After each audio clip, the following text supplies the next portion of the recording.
All trading videos by OFA are for educational purposes only to illustrate sample use cases of the software functionality. OFA is not a trading system or strategy being marketed on a performance track record of live or hypothetical results. Trading involves substantial risk.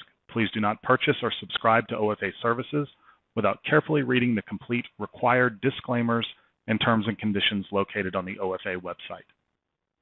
In lesson 3 for the CWAP, we're going to jump forward a little bit and start thinking in terms of what I like to call level 2 thinking, a little bit further outside the box than just 1 plus 1 equals 2.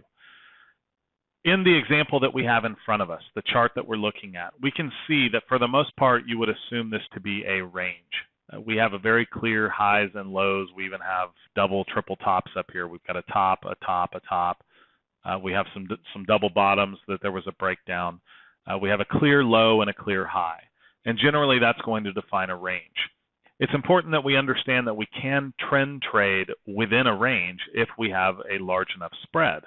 So, for example, if we were to have gotten into this beautiful swing down, knowing that the edge would have been down here, then this gives us a lot of opportunity to get to make money, right? So we don't want to exclusively use a trend strategy when we have giant breakouts, because if there is opportunity, we want to capture it.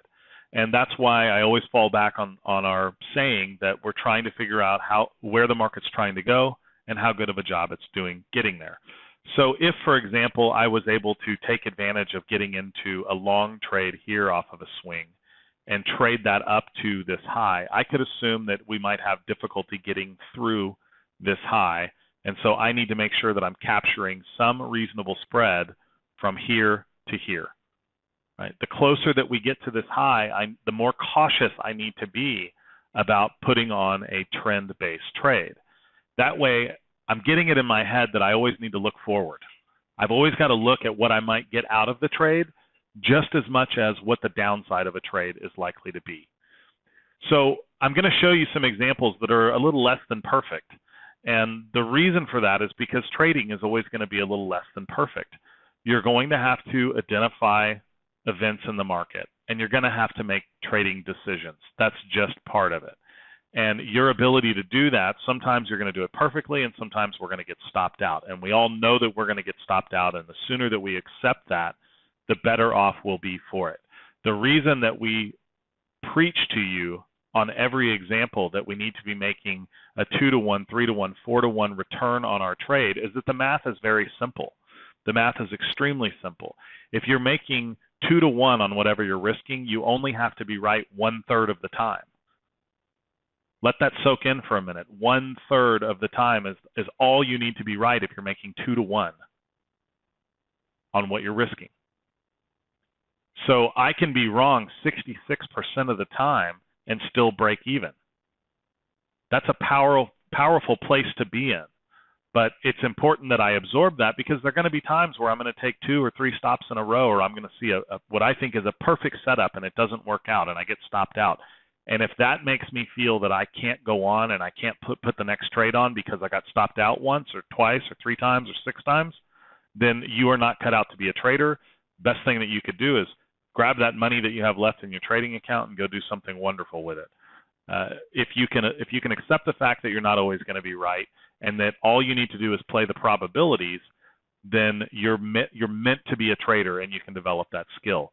So we have to start looking at imperfect examples, and we have to start looking at examples that aren't just wonderful trend-based trades, some things that, where we can see potential stop-outs or targets that aren't being hit, but more importantly, so that we can see how the market reacts when we get to key decision points on a chart. And this will be very important going into the second section when we're learning about trading reversals. So if I were to try and get into a trade right now based on a trend, and we can put a swing profile on this in a minute, my assumption would be that it would be very difficult for us to trade through here. So I have to be able to capture a 2-to-1 return on my trade in this period of time. And after that, then if I can't do it, I'm not going to be able to take the trade, because the closer we get up to this high, the less reward I have on the amount of risk that I'm going to put on. So if I go and grab what we call a decision point profile and I just mark off this little high right here, it's going to show me where the market is likely to trade to. This is likely to be it. So I need to be very cautious of where I'm going to put a trade on if it gets too close to this point. Now, if we break out of the range, well, then I have a whole new upside, right? If we get on the other side of it before I take my trade, then that's even better, right? So I can trade a trend inside of a range, but I need to be aware of where the market is likely to go and how good of a job it's doing getting there. So the first thing I want to do in this scenario is just double check that I've killed the downswing. So I want to go over and I want to grab my profile. I'm going to grab an active one because I know I'm going to be probably using it. And you can see that we've crossed the volume weighted average price here. So if I go ahead and drop it on and then bring it back over, I can look at this and see whether or not we're across the VWAP on this side. And we're obviously breaking away from it. Now notice that we're moving up towards the overall target here. If I get filled down here at 69.85, I have a long way to go up to 71.20. But that means that I've got to get into the trade somewhere down here in order to be able to make a 2-to-1 from basically where I'm at 69.90, and I'm going to have my stop down at 69.50. So I want to get that order on, and I want to get filled as early as I can to be able to capture the spread between where my fill is likely to be and what my initial target is likely to be. And not necessarily my initial target. In this case, my initial target's here at 2-to-1, but I think you get what I'm saying.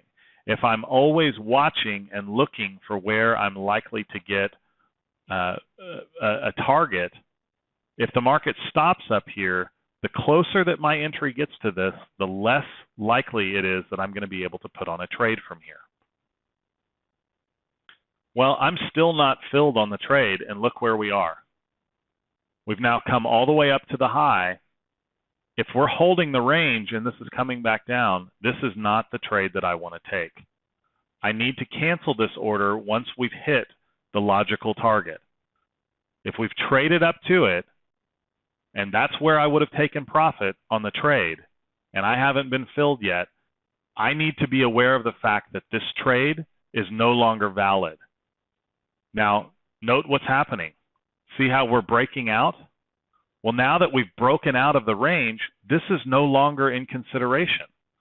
So I'm free to put my trade back on because now my range target is no longer part of this.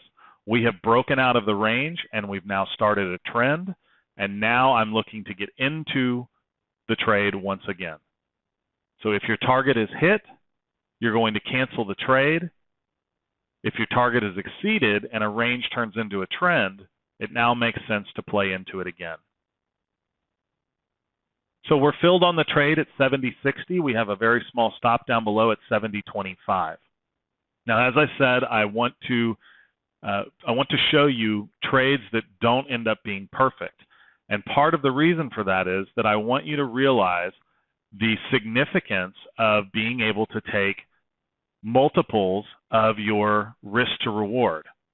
So the fact that we've gotten filled on a trade that only has a 1, 2, 3, 4, 5, 6, 7 tick stop means that I've only got to get 14 ticks out of the market to make 2-to-1. But this trade doesn't turn into some phenomenal trade.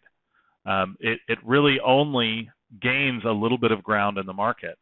But the benefit of it is that by taking trades that have a very small initial risk, I have the ability to get into trades where I don't have to make much out of them in order to get paid. And if I can go up and get my 2-to-1 take profit filled and know that my downside is not very much here, even if this trade turns back and stops me out, I'm in a profitable situation where on at least half of my position, I've made better than 2-to-1 on the trade. And now by the time this comes down and stops me out, the VWAP is constantly moving up. Remember, it's a trailing stop that's moving with the market. So it's going to continue to rise and always provide me with that perfect barrier as to when the trade is no longer valid. And there's not a better explanation of what a trailing stop should be than the point at which the trade no longer makes sense. So while it looks like I'm not going to be able to get more than 2-to-1 out of the trade, my trailing stop on that ended up being 4 ticks. So on half of my position, I took a 4-tick stop.